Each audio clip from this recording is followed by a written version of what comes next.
Chapter 51, To the Human City. 2 weeks have passed since we let Yaomu's group in. The highway plan is continuing smoothly. Contrary to what you'd think, the Frontier Garrison members are rather hardworking. They've also gotten very friendly with the Hobgoblin Guardians. The city's monsters are dutifully upholding the rules and are unexpectedly friendly towards the humans. I was expecting the Guardians and the Garrison to look down on each other due to monster-human animosity and all, but I guess I was wrong. Probably, since they used to be ruffians and hooligans, they are trying to change. As for Yaomu, he might be the kind of person who attracts people. He has an aura of charisma about him. So even dividing up the responsibilities he was handed was quite smooth whether or not his desire to cooperate with us affected his efficiency. We have goblin riders on guard and lookout duty around the city, but there's simply too many of them. Therefore, we decided to have 10 riders support the Frontier Garrison when they answered distress calls. For the humans, that assistance was something they wouldn't even dare to ask for, so they happily accepted. However, they insisted to return to the favor, so they decided to teach us formation tactics, sword skills, and other professions they knew. Among those was a rather popular survival skills that were bound to increase our food variety. While it wouldn't lead to abundance, it is something we can be grateful for. Thus our relationship kept improving. And once we more or less came to trust each other, the garrison had a proposal, no, a favor to ask. They asked whether we could maintain their equipment. It seems the fact that our equipment is far superior to theirs has been bothering them. In the first place, it's plain cheating for monsters to use high-level equipment. One of their members said, speaking on behalf of the entire group. Frankly, I agree. Since getting the dwarfs' technological assistance, we've been able to create equipment far above what I would consider ideal. Phew. Well, hey, dwarf armor is the best in the world. Cajun merrily replied, no, that being so, why is even Master Garm in this city? That I find strange. Cabal also expressed disbelief. The elite among the dwarfs Garm. Cajun is also a master of his craft, and we also have the expert Kurobi. Our city's smithy would easily match that of any capital city. Moreover, we have Gabble bringing raw materials from the cave once in a while, so we have an abundance of high-ranking ingredients. If people learned of this, there would bound to be plenty of buyers. However, we don't plan to sell any. There are still hobgoblins without a complete set of equipment. Our numbers are so large that we are having hard time meeting demand. Even with Kurobi's copy skill, the one he got from researcher, it takes a while to finish an item since it's not accelerated by great sage like mine. It's certainly faster than if making the item by hand, but he's still just a single person. Thus, he's been employing artists and wannabes from among the young men and women to become his disciples and has been producing all items at the factories for them to see. Perhaps one of these young ones may become a true artisan someday. So, considering the possibility of future experts, Kurobi's current actions are for the best in the long term. Whatever, it's fine your request. Ask me to look at your equipment anytime I'm free. Cajun lightly accepted. He's probably planning on using them to have his students practice. He might look like a big softy, but he's actually an extremely prudent old man. Well, as expected of Cajun-san. Look at him talk. Oi, you sure? In that case, look at mine too. He was surrounded in other similar joyous shouts. I guess I should feel relieved at his kindness. Datosu, Zusha, Boko, Boken, that was the sound that accompanied our fall. By our fall I mean mine, Denimeru's, Sawe's, and Xian's. Wahahaha. You suck, you suck, you suck, you suck. Our opponent exclaimed while laughing loudly. Who? Demon Lord Milam, of course. We had a mock battle with her, 4 versus 1, but that didn't go over well. And she's even using her dragon knuckles. She always wears them. Once at mealtime I made her take them off, causing her to sulk the rest of the day. I shouldn't have? No, that was clearly a breach of etiquette. I'm glad I had her wear them this time. She should always wear them during practice. But that doesn't apply to mealtime. As if receiving a lesson, I spar daily with Milam. But she's so strong, to the point that it's funny. That dueling her is out of the question. So, we decided on this 4 versus 1. Ridiculous power. A cheat-like ability. Bottomless stamina. I'm glad we're not enemies. We also had Hakiru spar with her once. Unfortunately, not even his attacks reach her. However, he can put up a fight, which is impressive in itself. The overwhelming power I felt from the Dwarf King and the overwhelming power from Milim. The difference between them is far too great.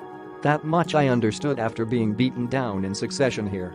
Had I, during the match with the Dwarf King, used Great Sage Battle Mode, there's a chance I could have won. But that kind of thing is meaningless before Milim. It's not a match of skill or trick. There's various kinds of strength, thus thrice a day. As a result, we've all gotten much stronger compared to 2 weeks ago. Hakiru observes the matches. He's perfected his skills, so he won't benefit much from these. As for us, our skills were so lacking that we managed to improve greatly these past 2 weeks. You've gotten pretty good. If Rimuru decided to become a demon lord now, I would be totally for it. Milim happily exclaimed. I am not planning on becoming a demon lord. Besides, we didn't even last 20 minutes today. Complete failures. Even if I called myself a demon lord, I wouldn't live long enough to see it recorded. Benimaru, Sae, and Xian returned to practice after getting instructions from Hakiru. What a lively bunch they are. While watching them spar, by the way, Milim, why did you become a demon lord? I suddenly got curious and asked, yeah, about that, what was the reason again? There was a bunch of sad things and messed up things, right? Why are you asking me? No reason. Can't remember it well. It's been too long ago, I forgot. Milim looked as if she didn't want to remember the grief and horror. I see. Well, if you forgot, there's no need to remember. Though she looks like a child, she is an ancient demon lord. From what I heard, the youngest of demon lords is at least 200 years old. That would be my enemy Leon Cromwell. My prey. There are other young demon lords. They are around 500 years old and have experienced the Great War. Milim belongs to the old generation. In other words, she's been living for an insane amount of time. Chances are, she doesn't have many friends. She's been living for so long that she must have lost many good friends by now. Hey, do you have family or someone who worries about you? Is it okay to stay here without letting anyone know? Suddenly growing worried, I asked her. When I did, I forgot. Right, I'll be right back. Though this might take a while. But I'll be gone for 2-3 years at the longest. I'll be back. She suddenly exclaimed. What? So suddenly? Hey. Right now? Mew. Yeah. Well, it's not like we won't meet again, so I'm off. She said, and immediately changed into her gothic dress. That's with the dress change magic, a very useful skill. I would have asked her to teach me, but I can do that naturally myself, so there's no need. It's usually recommended to people with lots of equipment. Though you have to learn spatial magic before this one, and it is far harder to learn. After she finished changing, she looked at me with a smile. Well, be right back. She flew off after saying just a few words. And without making a sound, she flew away at a speed faster than the speed of sound. She left as suddenly as she had arrived. Has Milim-sama gone off somewhere? Xian asked. Yeah. She had remembered some unfinished business. She'll be back in 2-3 years at the latest, she said. 2-3 years? How easily she went on such an arduous journey, and for such a long time. No. But, to someone with her lifespan, surely it's but 2-3 days? I guess it is. Maybe she's gone off to show off her clothing and dragon knuckles to her friends. Xian muttered that last line much to the approval of the other Oni. That just might be the case. If she went showing off her gifts to her friends around the world, she might just need 2-3 years for that. Though our imagination was probably just running wild imagining such a scene, we somehow became convinced that she is in fact out boasting to friends. Solemn expressions don't suit Milim. And now that she's gone, I'm feeling kind of lonely. We've gotten that close during these 2 measly weeks. What a strange demon lord she is. But there's no time to feel sorry for ourselves. Her departure is also a chance. We must go to a human village right now. After checking it out, if there are no problems, I'll take Milim there next time. Previewing content is important before a public release. The 3 idiots were planning to stay for 2 weeks, secretly gathering monster body parts. They are using it to fulfill a subjugation request, aren't they? But are they allowed to cheat like that? Well, it's not really my problem, but I'll have them buy my silence by guiding me to a human city. And so, you're showing the way. I said in response to their troubled expressions, we understand, Dana. We shall lead the way. Should we also stop by the royal capital on the way? I know how to get around the back alleys, you know. They accepted. I'll leave it to them. I decided to leave in 2 days. When I had gone to notify Ricardo of the fact, I found out that he had already prepared the bags for departure. How diligent. And after using the magic circle to get to the cave, I had Gabble show me to our medium-grade medicine stash. Oh, Rimuru-sama. We have been waiting. My Rimuru Dono. I am ecstatic that you let me work in such a wonderful environment. While on our way there we ran into Bester's laboratory. Unlike Cajun who has to supervise lots of people, Bester can devote himself wholeheartedly to research. So this must feel like heaven to him. You are eating properly, right? Not forgetting to sleep? I asked, worried. Of course. While the meals are not very diverse, they are very delicious. So I never miss a meal. As for sleep, I am frugal with it, but had a bed prepared here. Besides, it's good for your body not to sleep for a while. No, it's not, I thought, but he's doing what he really likes. So I decided to leave him with a "don't overdo it" line. Oh, by the way, between Kurobi copying them and being produced here, which is more efficient? I asked, we are getting faster here. Once we get more workers and proper equipment, we'll be able to continue production without relying on Kurobi Dono. Is what he said. Since it takes some time to grow hippicked grass, we don't need production speed to increase too much. In that case, should I have 5 people or so come as lab members? I need to teach them the basics too, so I'd like about 10. Since I want to be rearing successors as well, you see. Current production speed is 3 hours to dilute 1 pill. Kurobi can manage the same in a single hour. I can make 1 immediately, but I refrain from doing so. They need to be able to make it without my involvement. Thus, they'll be able to manage without me in emergency situations. However, they do currently focus on diluting my restorative pills to create 20 medium-grade pills. Doing so, using membrane creation is Bester's job. Along that would be very difficult, so he has Gabble's men help him. After evolving into Dragonoots they learn to use some simple magic, it seems. If 3 people other than Bester learn to use it, the speed triples. Working on a single pill every hour. In other words, they'll be able to create 20 medium-grade ones. So in a single 8-hour working day, they'll add 160 pills to our stock. An excellent production line we've made here. If they fail at growing more, they'll be stuck with other chores, while Bester will continue his research. Which makes sense. Approving of their plans, I left to let Ricardo know. Until now Bester has been working without sleep, producing more than 80 pieces a day. Probably preparing the city for the future. Taking 500 pieces from our stash, I deposited them into my stomach. These I plan to sell in Human City and purchase some magic stones. We'll figure out the price with Cajun later. Well then, continue as you have. As for Bester Dono, please do not overexert yourself. Please leave it to me. I will work myself to the bone for you. I'll leave the matter about 10 people to you. They saw me off. Afterwards, I went to see Cajun to decide the lowest price we'd sell these at. Low-quality medicine is called potions here and sells for about 3 silver coins apiece. Which is actually pretty high. It's not hard to imagine one's earnings for the day being spent on medicine.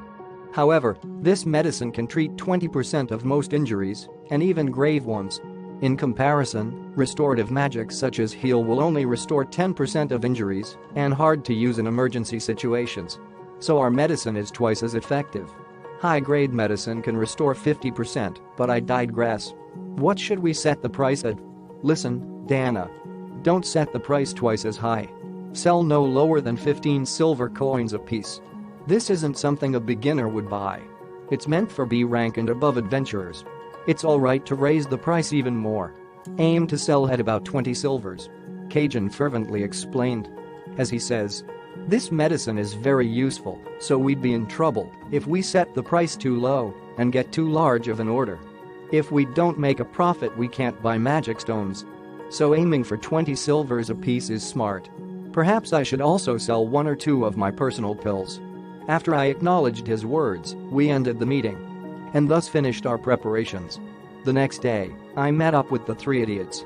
After finishing their preparations, the trio was waiting for me. If we take the highway we'll run straight into Pharma's kingdom. The Count's domain that Yaomu has spoken so much about. And that would mean meeting the greedy Count, so no thanks. So, we'll be walking through the forest.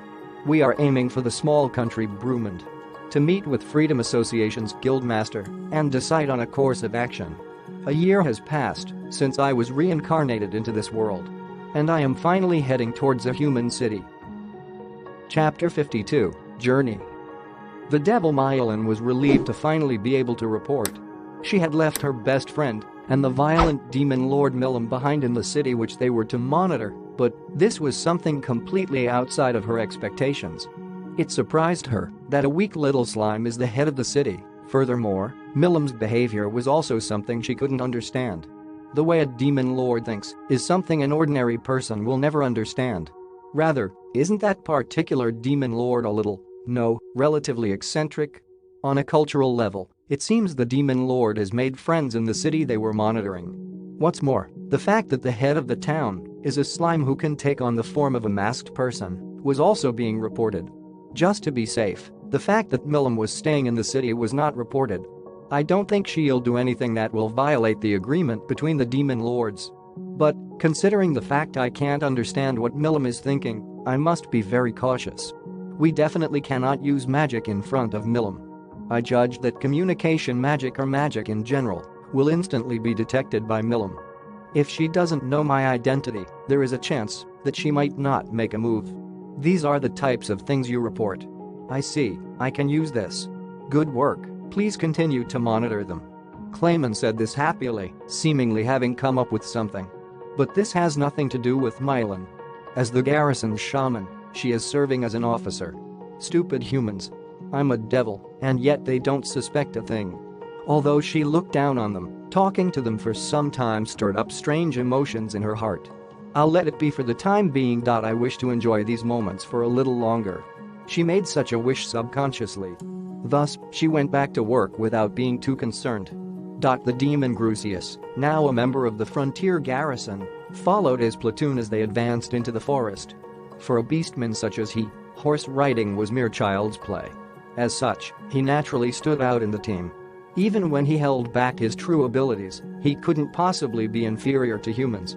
Therefore, he was offered the role of vice captain for one of the 3 platoons. However, he refused, stating that a newcomer should not hold such a position even after the platoon commander insisted.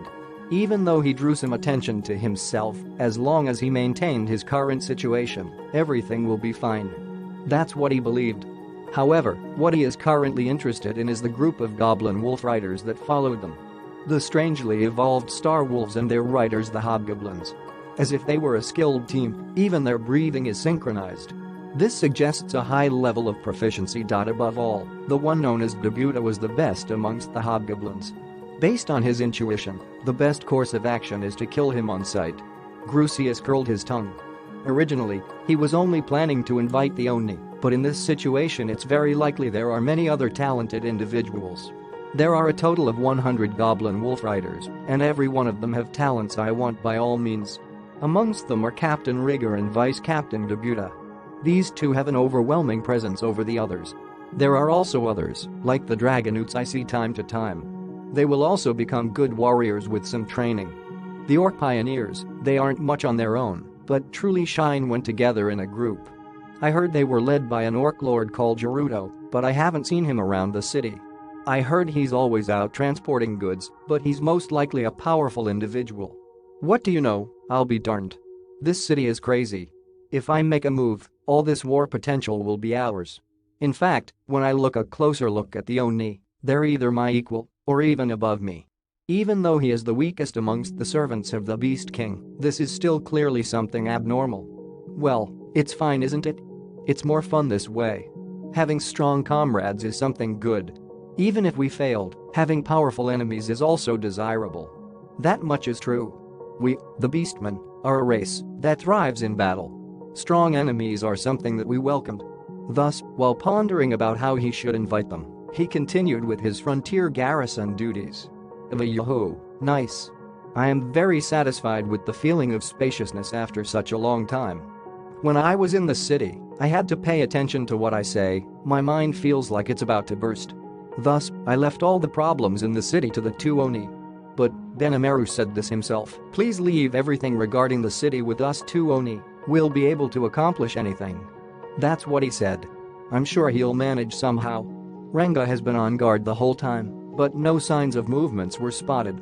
Now it's Saoe's turn to take over guard duty. He who doesn't sleep, Saoe. By creating clones, he can get some sleep in shifts. Even though it's certainly a useful ability, I don't want to tell him that he must sleep. From the looks of things, no one's showing their true colors. To me, even though they don't seem to be related to Milam, they may be acquaintances. Because this cannot be handled carelessly, we must monitor them carefully. Unfortunately, they don't seem to have made a move at all. If that's the case, then all we can do is to continue to be vigilant. Since I can immediately return to the city with Shadow Step, I decided to leave the city for a little while. Or rather, I speculate that as soon as I'm gone, they're going to start making their move. Milam has also just left, so they must make their move now. I was on alert whilst thinking about this, but after first day I went out of town, nothing happened whatsoever. After 3 days had passed, I'm starting to think that I may be overly worked up about things. They also seem to be fairly strong. Leave it to me. And because he said that I entrusted him to lead the way. After hearing that, I am now enjoying the spacious feeling after such a long time. I'm taking this route because roads haven't been developed yet. After getting off the streets, I followed the animal trail. Is this really all right? If that's not enough, we advanced through a variety of different routes. However, there's a veteran here, so I left it to him. Even though he has a tearful face, let's believe in him. Besides, it's not like this is the first time he has come by here. One moment later, oi, we're not actually lost, are we? I said that as a joke. Ha ha ha. There's no way we would have gotten lost here. His wording has become strange. Everything is fine, right? Referring to the map in my mind, it seems we walked by here just now. I must be imagining things. Oi. This is no joke. You're lost, aren't you? The three looked at each other. We're very sorry. And they apologized. Anyway, it seems that they have gotten lost trying to take a shortcut. Are these guys really professionals? Well, whatever. I guided them back onto the road, the one they are familiar with. We passed by a field of illusion flowers in full bloom. That might be the cause of us getting lost. I didn't tell them though. How could we have gotten lost in such a place? I may have lost a little self-confidence. I'm overwhelmed. If you professionals paid more respect to the road and followed it, then maybe we would not have been lost. They looked a little pitiful, so I told them about the illusion flowers. That's a B-rank harvesting mission objective. It's pretty difficult, you know. Ellen proclaimed enthusiastically. In addition to being material for magic items, it's also quite a rare flower. After a lot of trouble, we returned to pick some. We managed to pick 40 and divided it up to 10 per person. Perhaps I can understand its uses by storing it in my stomach to analyze. About a week's worth of time has passed, and we finally arrived at the exit of the forest. Certainly, but I wonder how much less time would be wasted if I took out the number of days we spent being lost. Well, there's no need for me to rush for this journey. Rather, long trips are much more fun. Well, a slime's body can't get tired anyway, but I'll need to remain clean, so I asked Ellen to use cleaning magic. Because Ellen used cleaning magic, I learned it. When I tried using it, my magic amplified the effects of the spell, cleaning everyone in the process. Thanks to that, the journey was more pleasant than usual. Starting a fire was easy, and I stayed up all night as the night watch. Rimuru-sen. Let's adventure together forever. Ellen exclaimed this emotionally, but as usual, I declined. If this was before I met anyone, that would have been a good idea, but I'm the head of a city now. I can leave the governing to the others, but I can't leave it uncared for. Anyways, if someday my presence isn't needed anymore, I'll think about the offer then.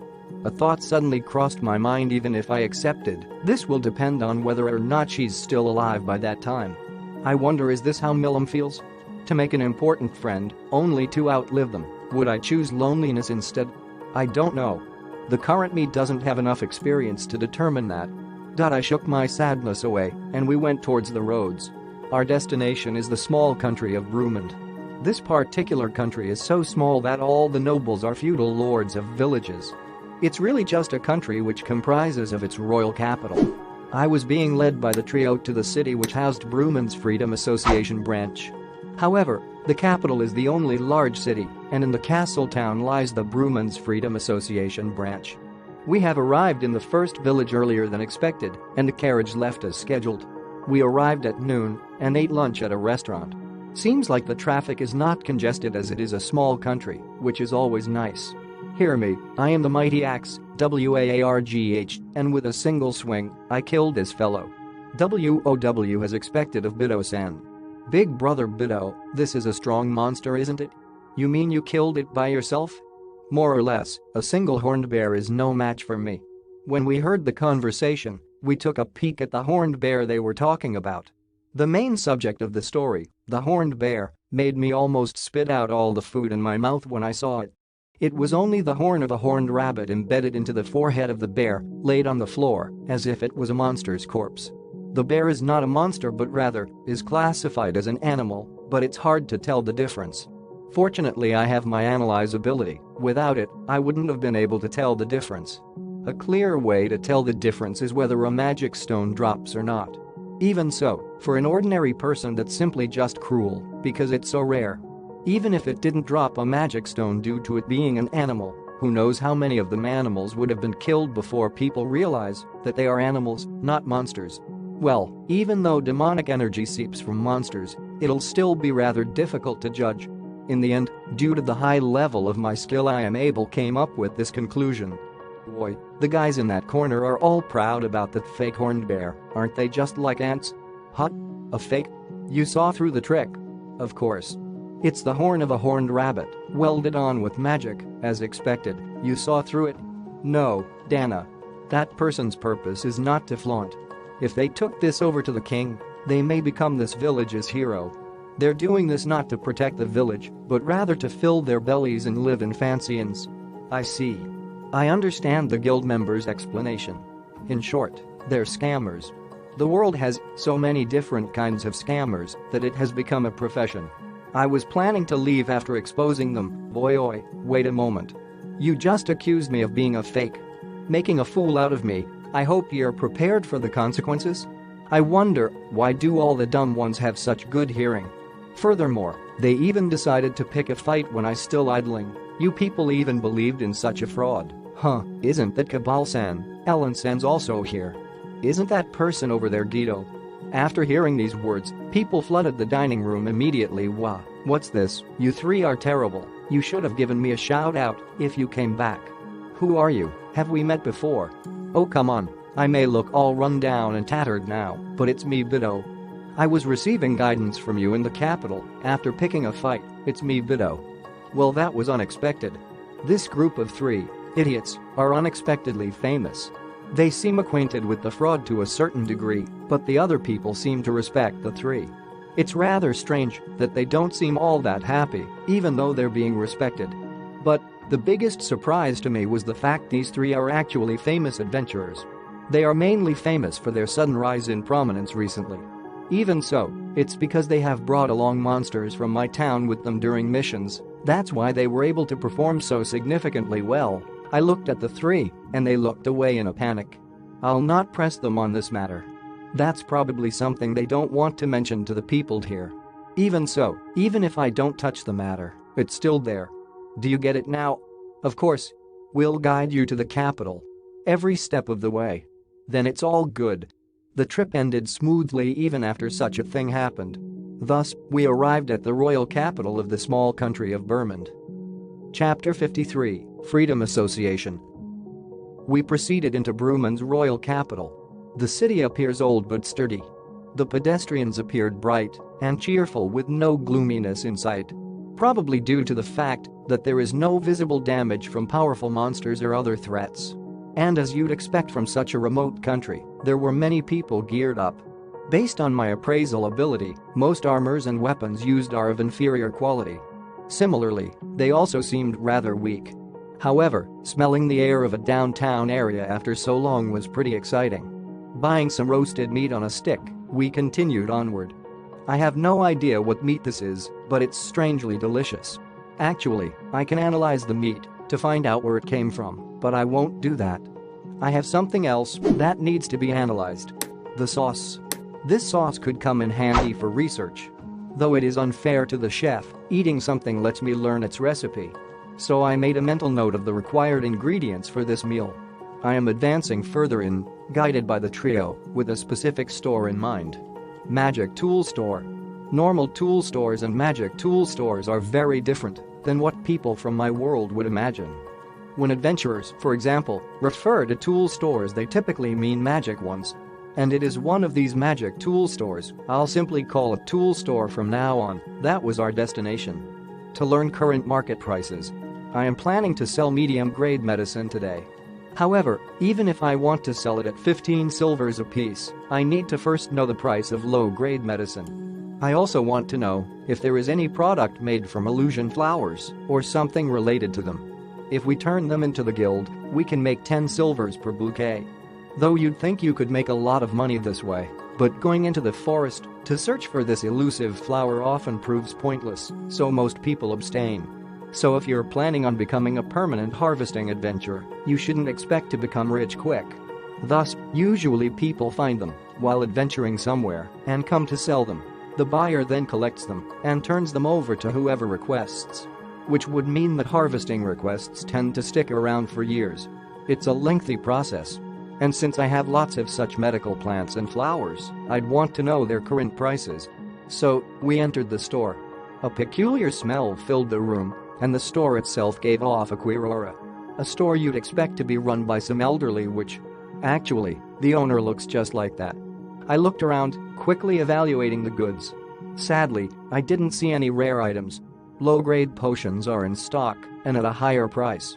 Why? Simple, the neighboring Pharma's kingdom has stopped allowing goods to come from the dwarf kingdom. Though I guess I over-exaggerated. They are merely preventing any goods that could be used by the military to reach here. And since high-quality potions no longer arrive from the dwarf kingdom, they have no choice but to sell the inferior stuff made by the local pharmacists. Besides, since they are making things by boiling medical herbs found in forests and caves, the medicine they produce is naturally inferior. Do I smell an opportunity? At the moment, low-grade potion quality, normal, effect 20% is sold for 2 silver coin. In comparison, abysmal potion quality, low, effect 15% is sold for 1 silver coin. So even a small change in effect can lead to such a drastic change in price. I guess considering that it could save your life, people are rarely stingy with medicine. And with such shortage of material, adventurers who come across medical herbs will quickly find a buyer, even if their guild doesn't accept it. It's always in demand, it seems. Next, illusion flowers. From this flower you can make hallucinogens and bewitching perfume. The effects of these items are hallucinogens, used to amplify hypnotism-type magic. Taking it normally will induce hallucinations. Leads to addiction. Bewitching perfume amplifies the effects of hypnotism-type magic by up to 30%. Increases resistance to hypnotism-type magic by up to 30%. That would be for quality item, of course. Normal one would increase the effects by only 20%. What is amplified? The success rate of the skill, the extent of control, and the duration. It is an item coveted by most practitioners of this type of magic. However, addiction is bad. It's probably similar to our world's hallucinogens. Though I doubt they sell it to just anybody. By the way, while I was analyzing the poison, I happened to have acquired some resistance to it. At this rate, I might get a new skill soon. If I harvest and analyze some more poisonous plants, of course. Eating the plant would be a bad idea, but I wouldn't get poisoned if I absorbed it into my stomach. So, I can't die from poison. And since I wouldn't get food poisoning either, I taste tested most dishes during the trip. But I digress. The effects of these items is easy to dispel, but surely they cost a lot. Hallucinogens and bewitching perfume? You can't get such amazing items here. Rather than in a small country like ours, you should be looking elsewhere. The store's granny told me. Did she think that I was ridiculing her? Chances are the fact that she has even heard of such medicines is impressive. In fact, the medicine sold here is made by her. She's pretty learned, it seems. My bad. The thing is, I happen to have gotten my hands on some of those, but aren't sure if it's actually the real deal. I even borrowed a gold coin to buy it, so I'm curious. I said, trying to deceive her. What did you say? Show me. I'll check it for you. I won't charge you, so rest easy. The granny replied. Since she asked, I had no choice but to take out a small bag with a hallucinogen I made prior. I have quite a few more bags like this. The hallucinogen is fine like sugar, but red in color. The granny took it from my hands and used identification magic on it. Oh my. It's real. Aren't you lucky? With this much, you can easily make 2 gold coins. But production and sales of this item is forbidden to amateurs. It can only be sold by magicians with a special license, so beware. If you want to pawn it, however, I'd be happy to buy it from you for 2 gold coins. She said, surprised. Turning a bouquet into the guild would earn you 10 silvers. Whereas processing it would yield you 2 gold coins. That's 20 times higher. Moreover, you can also make some bewitching perfume from it. All you need is to dilute the extract with water. So this is another product that will sell well. I'm glad we picked it. I mean, I knew magic items were expensive, but for them to be so expensive. Well, it's my profit, so I don't complain. But now that she had evaluated it for me, I can't just leave without buying anything. Doesn't she have any good items? Seeing a complete lack of rare items, I started searching for anything I might need. And then I found it, Dummy's Guide. Easy to understand elemental magic theories. A magic book titled thus. Seems like it's a part of a popular publication, but to think that it is even sold out here? Well, I can read some, and even simply reading letters is practice. So let's buy the book. Haha. So, little girl, you're aspiring to be a magician? That's a beginner's book. Kids who want to enroll in an academy study from this book. But you know, you can't become a magician just from reading this book. Are you sure you want to buy it? A magic academy. How wonderful. I want to go check it out someday. Someday, I'll use Great Sage to get all the magic in the world. Yeah, no problem. How much is it? Child, your face is pretty, but you've got the tongue of a middle-aged man. Well, unfortunately, it isn't cheap. Magic is a rich man's hobby. The masses, without connections or something, can never learn magic. Just this book costs a single gold coin. Too much, right? I wonder, since I'm wearing the mask, is the granny guessing by my voice? I don't really care, either way. Maybe I should change my voice to seem older? Well, it's too late now. And since it's a pain, I'll leave it as is for now. Since I'm around 150 centimeters tall right now, should I claim to be a young boy? It's been a year since I was born, but my soul is at least 38 years old. In other words, it's hard to figure out my age. In any case, I'm a child at heart. So if I look young, that isn't a problem. An enigmatic boy wearing a mask. Don't fret, there's plenty of delusional idiots calling themselves heroes and demon lords, so I'd fit right in. So let's introduce myself thus from now on. Magic is for the rich, huh? There's probably plenty among them that are incapable of learning magic too. A single gold coin is about 100,000 yen. Though they do seem to have a printing press, I wonder why there's so few printed books. No problem. I'll buy the book for 1 gold. However, I wonder why it's so expensive. That's simple. Magic books, you see, can only be written down by hand. Though the ghost researchers have the copying machine, it rejects magic manuscripts. So, any magic book on the market has been written by hand. By the way, this book I wrote myself when I was younger, so please take care of it. I see. I didn't know, so thank you. I'll treat it with care. I said, handing over a single gold coin. Transaction complete. Doesn't look it, but she's rich, huh, but still a child, right? What are parents doing handing their kids this much money? She grumbled to herself while handing over the book. Magic books are handwritten, so I should expect them to be expensive. From now on, whether I stop by the Magic Academy or another royal capital, I will buy every magic book in sight. So I decided. The trio have also purchased whatever they came for. Well, so I say, but they only came to restock on potions and other herbs, so they've been waiting for me. After thanking the owner, I left the store. It was a time well spent. After leaving the store, I stopped the trio. You guys, you understand, right? The trio each handed me 10 illusion flower bouquets. And to each I handed a gold coin. Thus I have 16 gold coins left, so lots more to spend. I'd much rather process the illusion flowers myself. It would be wasteful to hand them over to the guild. During my conversation with the trio, they looked as if they wanted to ask something. Wait a minute. Rimuru-san, when had you processed the illusion flowers? Actually, it's considered really difficult to do. There have been people who died from the poisonous gases that the plants let out. I see. So it really was such a dangerous plant. I guess the price is fitting. Phew phew phew. Processing such a wheat is simple for someone like I. No fair. I can't even do it, as expected of Dana. I wouldn't be surprised at anything now. Me too. Dana is someone who can do anything. 3 jealous idiots. But other than Ellen, the other 2 have already accepted the facts. And, considering that we have researched the cost as desired, we headed for the Freedom Association. We reached Brumman's Freedom Association branch.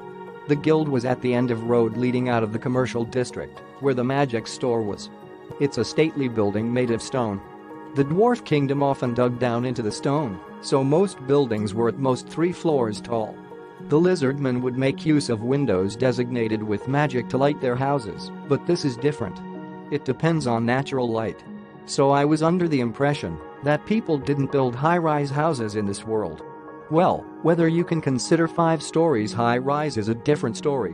When we entered, I noticed that they are somehow regulating the temperature. It was pleasant inside. While I actually can't feel the change in temperature due to my resistances, I could tell the difference using heat detection ability. I guess they are keeping the temperature constant with magic. Surprisingly advanced, I must say.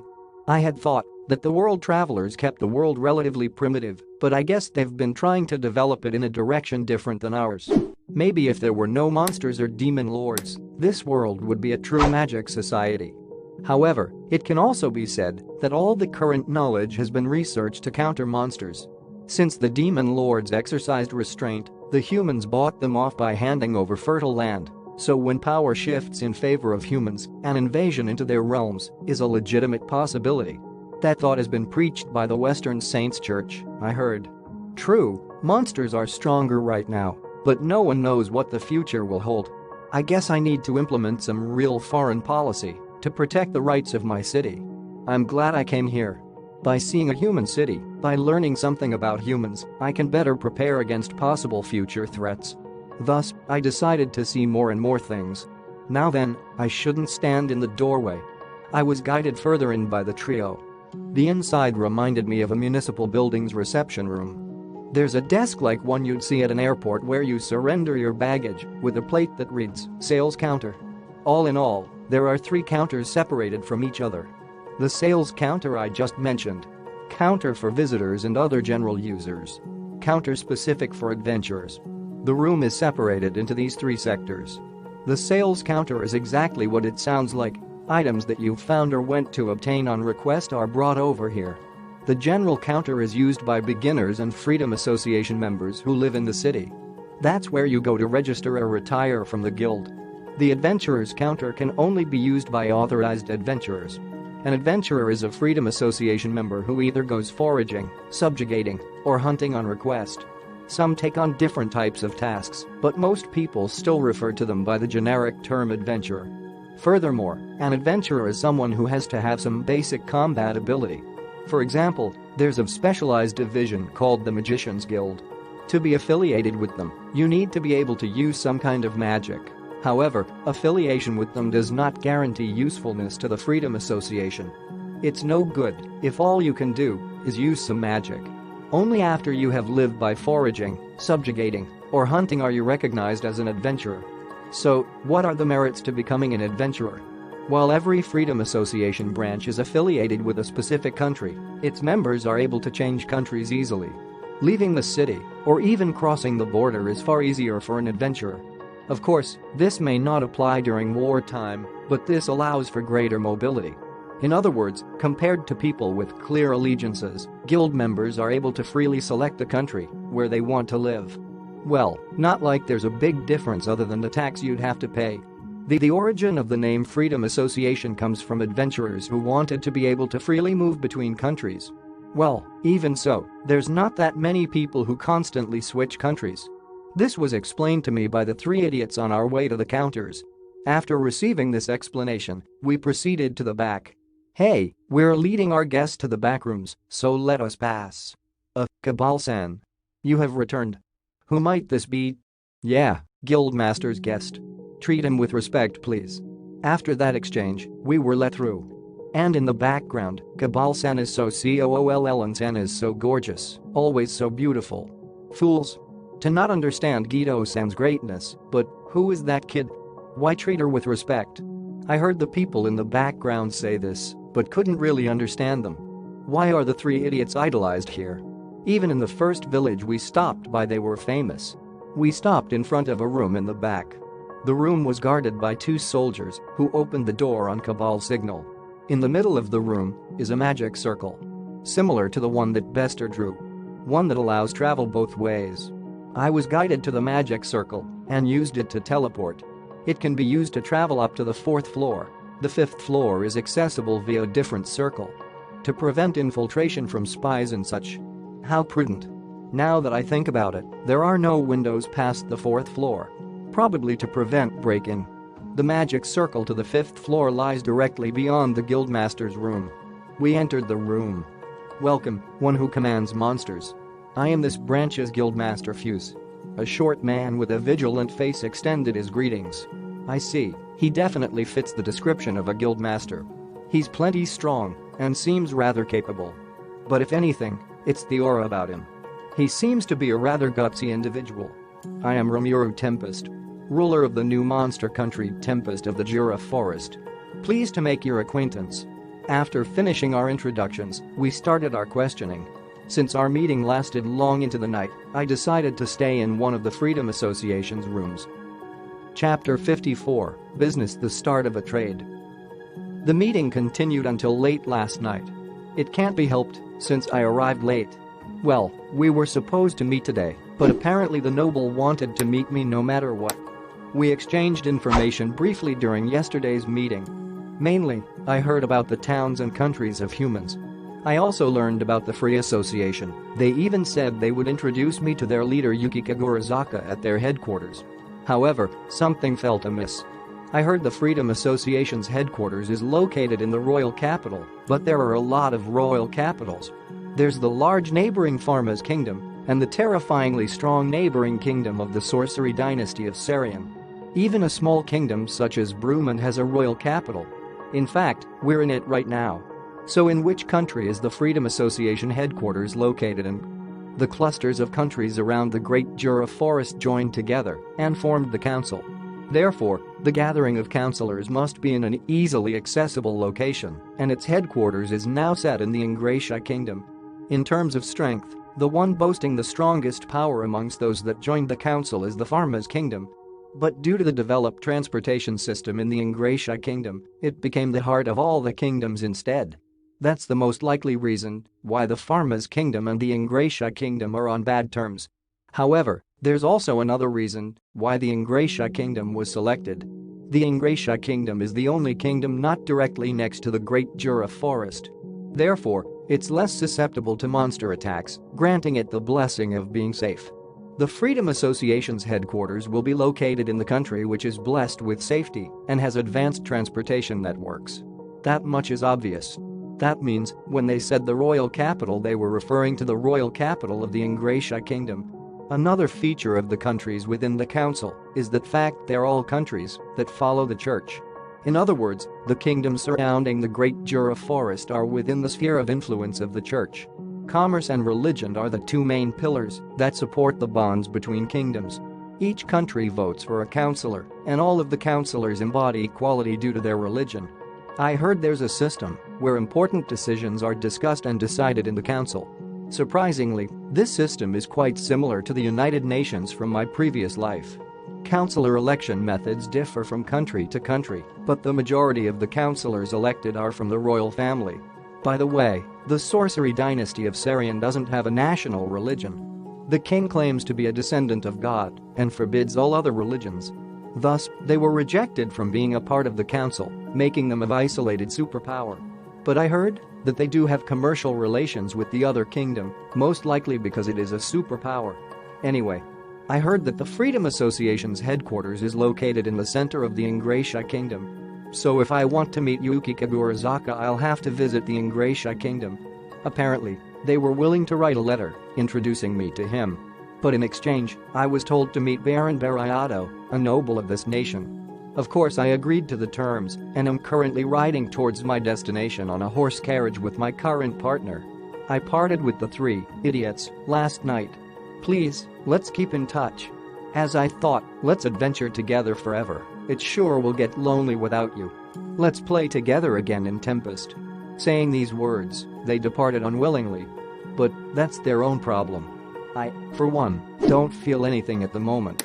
Strangely, I don't feel lonely at all.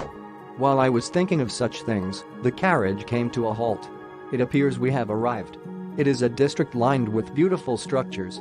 Feeling compassed, Fuse guided me towards a building, slightly smaller compared to the others. By the way, is it fine that I don't know anything about the honorific etiquette and manners of nobility? That's right, that's going to be troublesome. Is everything going to be alright? About Fuse's old man, I heard he's going to be quite the handful. Yesterday, Fuse asked about the current situation of the Great Jura Forest. After that, he asked about Shizu's and whether do I know about Voldora. When it came to Voldora, I played the fool and feigned ignorance. As for the situation in the Great Jura Forest, I said our town was doing well in its own way while being as vague as possible. Naturally, I was asked to explain my subjugation of the local monsters in detail. I understood that even they wanted to know the reason as to why there was so little damage caused by the monsters. As for Shizu-sen's story, it was kind of hard to talk about it, much less explain it. In the end, I stopped explaining when it's reached a certain promise with Shizu-sen. Fuse, I see, I'm counting on you after muttering that nothing more was spoken. Shizu-sen, renowned as the explosive monarch, seemed to have been an A-rank adventurer that belonged to the headquarters. At the headquarters, she worked hard as an instructor, but she probably realized that her death drew near. Refusing to be confined in the headquarters, she suddenly disappeared.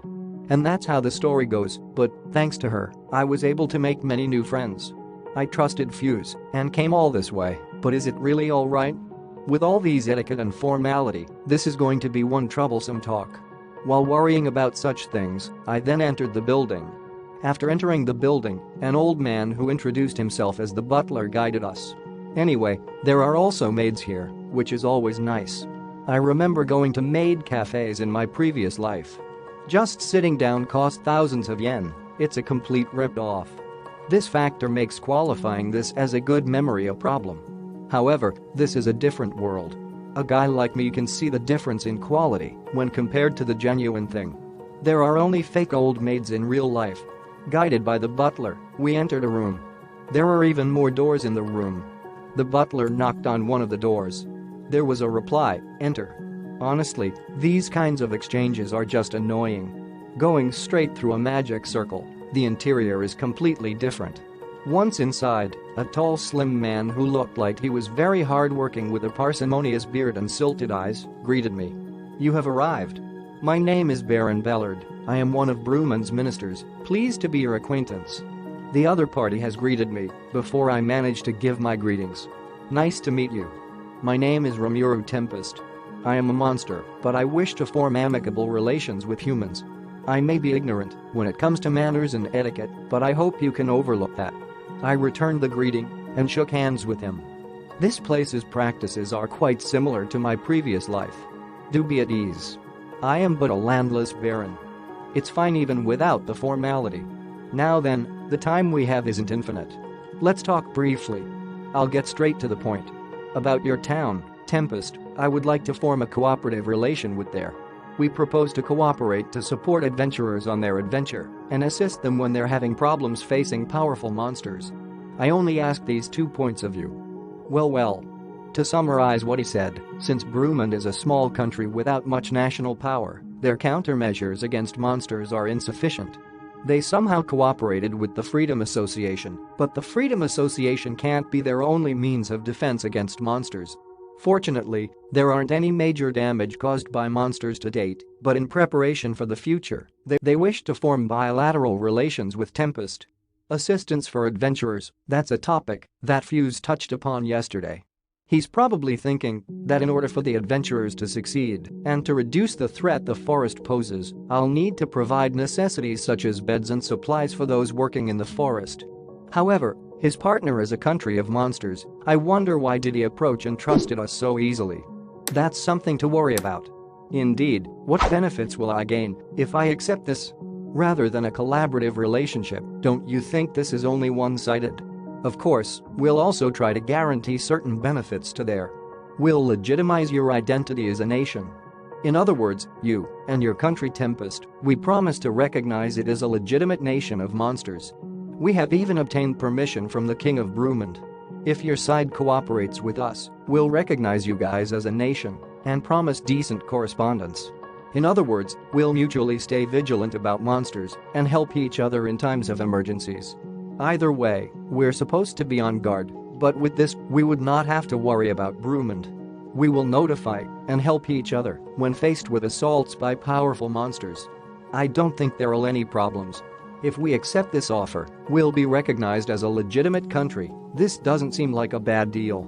Well, I'll admit it though, the council that was previously mentioned may not necessarily acknowledge this, as Brumand is the only country in the council that does. Still, getting the approval of 2 countries after the Dwarven Kingdom is a major achievement. Very well, I will accept this offer. After I said this, the atmosphere felt significantly less tense than before. I will probably have been cornered if it were to continue anyway. I see, that's great. Now then, this is the certificate of approval from the King of Brumand. And this is proof that it is a legitimate document. While saying this, he took out a stamp from his pocket. The stamp emitted light in response to the spirit pledge magic. This shows that it is indeed a legitimate document from the king. My skill analyze also show the same results. Unexpectedly, contractual relationship frauds can't be performed in this world. Compared to my previous life, such procedures are much more simplified. This really helped me since I don't have to take my time to meet the king directly. Besides, they probably aren't going to allow the king to meet a monster. It also simplified the process in that aspect as well. And with my signature on the treaty between Brumand and Tempest has been established. During this event, a third party bears witness that the transaction is carried out justly. After that, we made a few arrangements and conducted another meeting in going into details of the treaty. And for the first time, I remembered about the flaws of the contracts in this world. So, in the event where we have to move a force through the forest, we'll be counting on your cooperation. That's what he said. A force. This isn't something related to monsters. Because we were to cooperate during emergencies, that also includes when the nation is being attacked. For example, the Eastern Empire. I were deceived. How dare you deceive me? Guo. I wanted to faint in agony. Idiot, idiot, idiot, idiot, idiot. Stupid me. I remembered that sweet talk. If you think about it from Brumand's side, they now have a reason to get me to cooperate even without my consent. Look at the trio, idiots, I can't even chase away adventurers.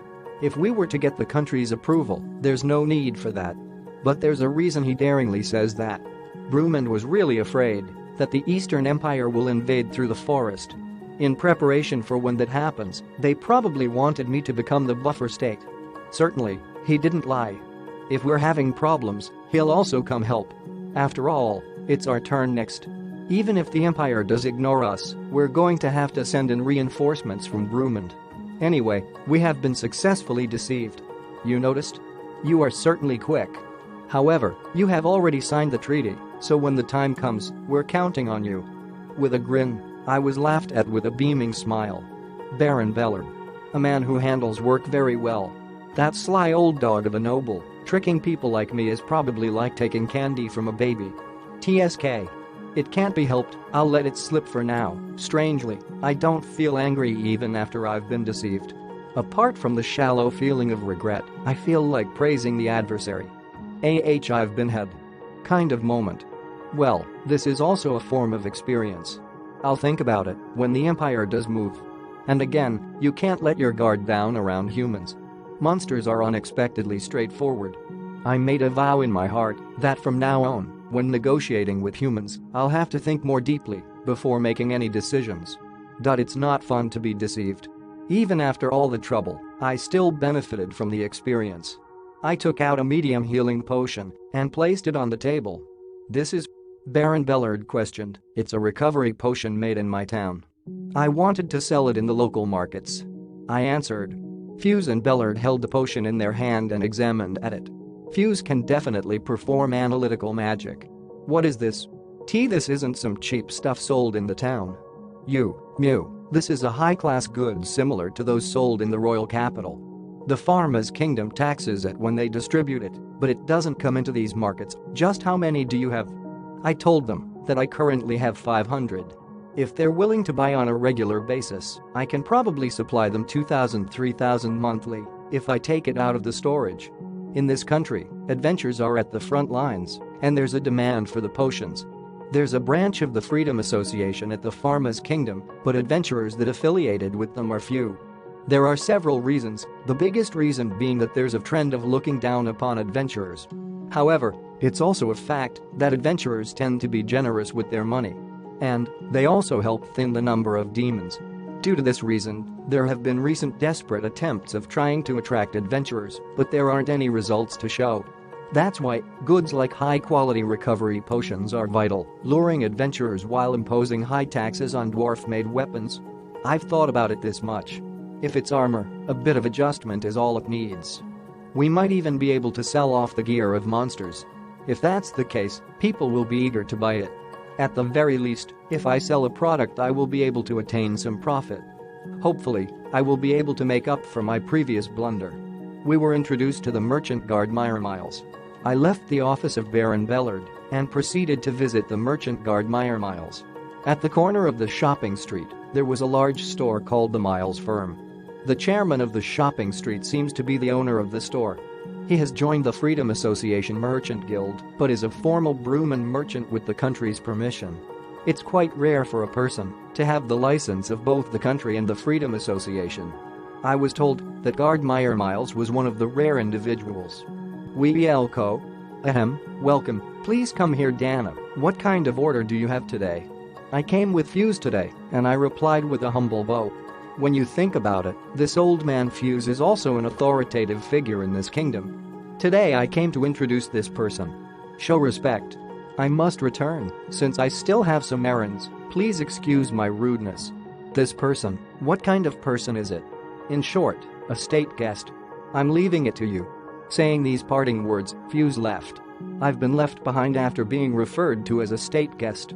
How should I act if I got lost? Well, it's fine I guess.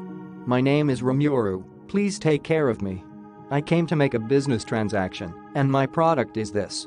Thus we started negotiating. As expected of the merchant Miles. He quickly appraised the good to ascertain its value. Negotiations began. At the end, I decided to sell them here. It was decided that the price will be 22 silver coins each. And the retail price set here was 25 silver coins. After telling him the location of our town, he plans to go stock up. If Miles is going to buy more, then the selling price at Tempest is 20 silver coins. In addition, due to the matter of assisting adventurers, it was decided that the selling price to adventurers at Tempest will also be 22 silver coins. In this fashion, we shook hands with each other and signed the contract. This time without any fine prints, we were able to form a satisfactory agreement with each other. But Dana, I can't use a horse-drawn carriage to arrive at Dana's town. If it's restocking on recovery potions, I can manage it somehow, but it's going to be rather inconvenient. Of course that's something we must discuss. It would have been nice if I established a highway. I understand. Then I'll build a highway that connects Tempest to Vermont. Nani. You'll be able to use a carriage if I made a road right. I think it'll take 2 months for a horse carriage to finish the journey. If we cut down some trees we'll be able to make a direct path. Although, I think it's going to take 6 months to finish. Is that fine? Of course. I also want to see the 500-year selling too. Miles answered while smiling ear to ear, whilst rubbing his hands together. The highway towards the dwarf kingdom is complete. Now, we'll move on and establish a highway that connects towards Brumond. This way, trade between Tempest and Brumond has supposedly started. When the highway that connects Tempest and Brumond is completed, the merchants of Brumond will have no need to go through the Pharma's kingdom to reach the dwarf kingdom. And thus, Tempest is becoming the new center of trade routes. Chapter 55, Adventurer Registration. There's only one thing to do now that we signed the contract. Right, celebrate. I couldn't venture into the unseen lands yesterday, but today is different. My Ormals kun.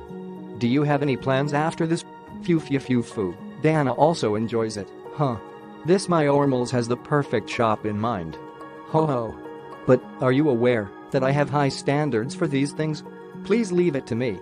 I am completely certain that you shall be pleased. And thus we spend the night drinking. I dare say. What a blissful day. And like that for a week. I'm still in the care of my Ormals establishment. Of course, I'm not just messing around the whole day. Using Shadow Step, I went to let Rigardo know about our arrangement with the Brumand Kingdom and to order Bester to mass-produce medicine, among other things. I also didn't forget to order Kajin and Gerudo to lay a road all the way here. And to have them prepare lodging space for adventurers who would eventually show up and train people to repair armor and weapons.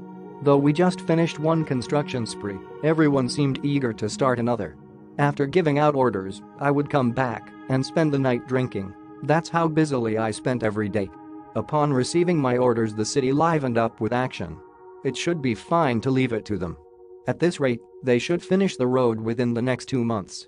The money I made from selling medium-grade medicine, high potions, totaled 110 gold coins. Combined with what I already had, I currently have 126. I gave 100 to my Ormals so that he'd deliver vegetable sprouts and seeds and spices of every kind to our city. But I still have 26 left. Since that's quite a large sum, I planned to splurge to my heart's content, but there was nothing I wanted to buy. The week's worth of drinking was covered by my Ormals. He probably intended to ensure favorable relations considering our future joint endeavors. So he really let me have my way. In other words, I received the best treatment imaginable. My Ormals is definitely a useful man. And that's how I became friends with this merchant. But I'm not letting my guard down. My Ormals is softening people up with a smile on his face. That's the mark of a true merchant.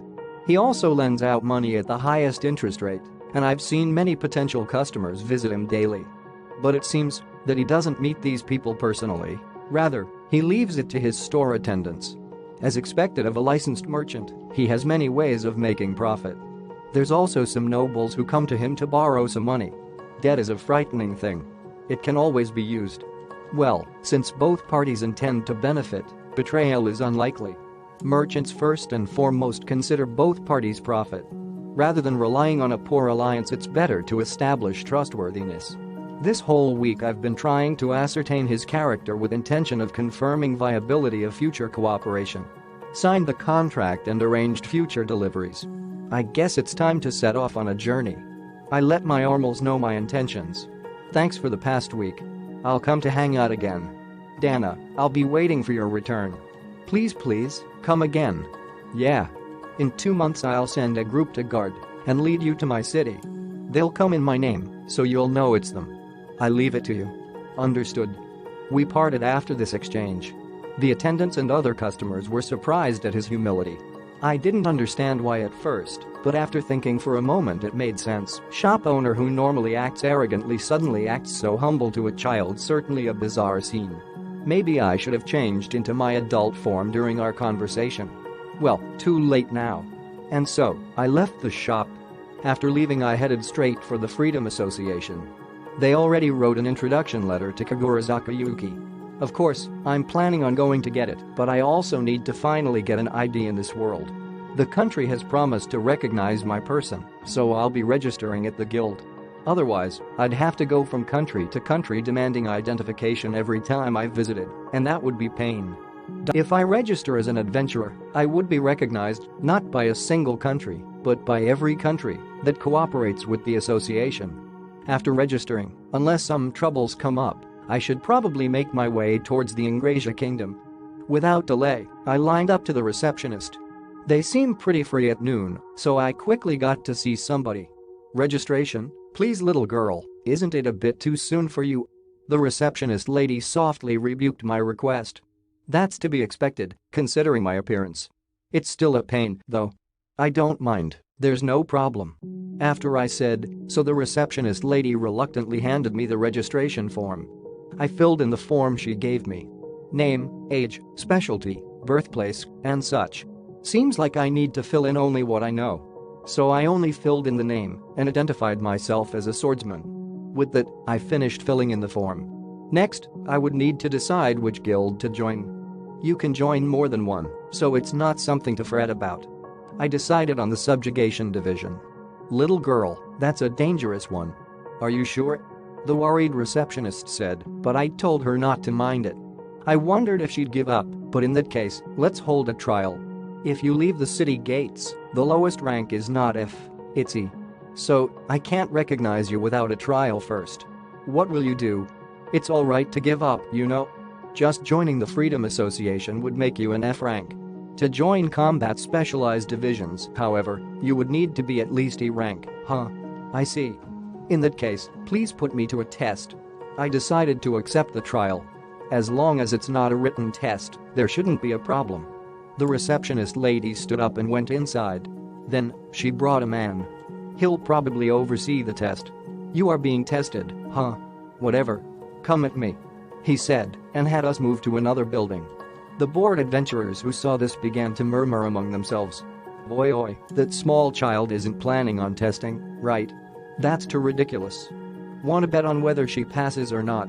Stop it, the outcome is clear. But she did have a strange sword on her hip. Never seen one like that before. Seemed pretty skillful too, they whispered to each other. Since there's little to kill time with, they probably jump on the opportunity to discuss these kinds of things. In the end, they wandered after us to observe. The test was held in a building as large as a gymnasium. The test to move on to the next rank is also held here. You can't take requests without an appropriate rank, so you can take the test at any time. For that purpose, a proctor from every guild is always present. But since proctors are sometimes relied upon in times of need, they are mostly hired from among rank A adventurers retired from military service. Similarly, the man in front of me, albeit young, is missing a leg. He probably lost it performing his duties and became a proctor instead. I'll say this ahead of time. If you pass, you become E rank and are allowed to subsequently challenge D and C rank and above. However, if you fail, you have to first earn 100 F points before testing again. Do you understand? F points are obtained from F rank requests. Rewards and points differ between different levels of requests. In short, you get rewarded for your skill. Doing the same thing over and over, after all, only troubles everybody. No problem, I answered, and the proctor nodded in return. And, pointing at the ground, the test will be conducted within a magic circle. Enter it. After you finish your preparations, we begin. Where he pointed lay a 20-meter in diameter magic circle. I entered it. After you finish your preparations, we begin. Where he pointed lay a 20-meter in diameter magic circle. I entered it. At the same time, a dome-like barrier was erected. Some people were excitedly looking this way. I'm ready, I shouted. All right. In that case, defeat the opponent before you, the proctor said, and poured magic into the circle. Summoning magic. And a single hound appeared before me. It's often used to practice. But that's all there is to it. Faster than the dog could growl, and maybe even faster than it could show fear of me. I decapitated it in a single slash. Yo. Defeated, next one please. I was welcomed by silence. Amazing, I heard that whisper. The proctor for the first time showed confusion. You weren't a beginner? No, I never said I was, did I? In any case, I want to quickly become A ranked. Sorry, you can only test up to B here. B+ rank and above are conducted at the headquarters only. So, what now? Will you test up to B? Is that so? Got it. In that case, I'll go up to B please. It's a pain, so let's get it over with. Since I'm heading there anyways, I might as well take every test up until then. Nodding at my words, and after having regained his composure, the proctor summons the next opponent. D-Hound Wolf C Giant Bear C+ Giant Bat. I'm smoothly cutting through every foe he summons. The audience is now silent, observing my fight. Chances are, they are simply glued to the scene before them. In any case, I've been able to cut down my opponents with a single slash thus far. I laughed when a giant bat appeared. How many years has it been since it's first attacked me? And after defeating it, I was already up to rank C+. The next one is rank B. Superb.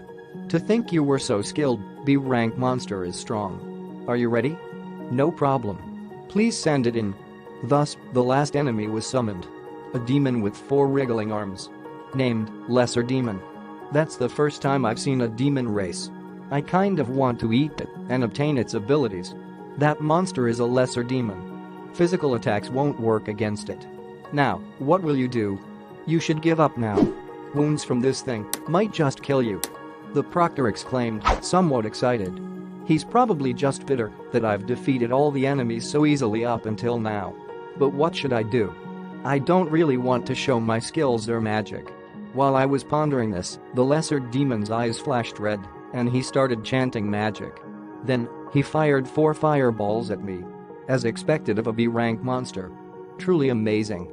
I easily dodged the attack, feeling them gaudily explode against the barrier behind me. However, did the 3 idiots really defeat this thing alone? Hey, isn't a lesser demon something you challenge with a team? Yeah. I was just thinking that. Hey. Defeating that alone is impossible. That's like a rank B+ test. I heard such exclamations. If I look closely at the proctor, his eyes are bloodshot. HMPH. I guess some hazing is to be expected. Whatever. Physical attacks aren't really effective. It's only half corporeal, after all.